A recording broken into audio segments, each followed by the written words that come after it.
ជំរាបសួរបងប្អូនអរគ្នាឥឡូវខ្ញុំបង្ហាញពីការបើកជាមួយនឹងប្រអប់បាទទឹកថ្នាំណាបាទជាមួយនឹងទឹកថ្នាំ HP ម៉ាស៊ីន print HP បាទ P 1005បាទអញ្ចឹងយើងបើកវាចេញមកបងប្អូនអរគ្នានេះគេមានកន្លែងបើកហាញវាមក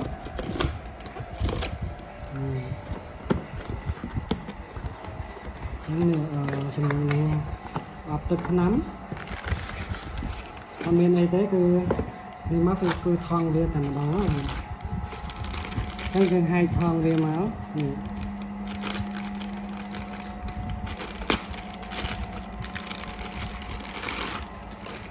ះទឹកថ្នាំហើយមុននឹងយើង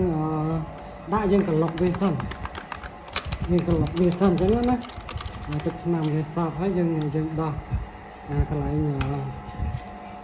នេះវាពណ៌បីទឹកពណ៌ទឹកក្រូចនឹងចេញបាទនេះយើងក្លុកវាទៅហើយយើងបើកជាមួយនឹងម៉ាស៊ីន print ហើយយើងដាក់វាចូលទៅតែម្ដងអញ្ចឹងណាបាទបងប្អូនអ្នកគ្នាន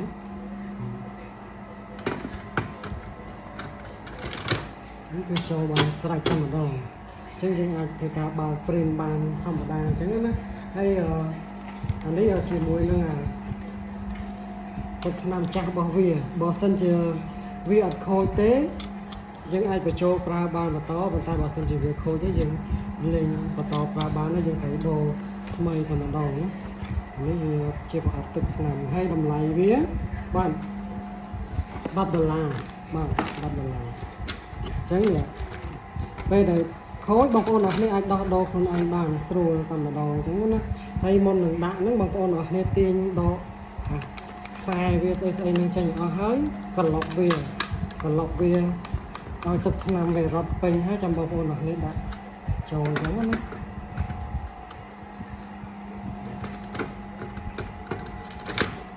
អូបានហើយអ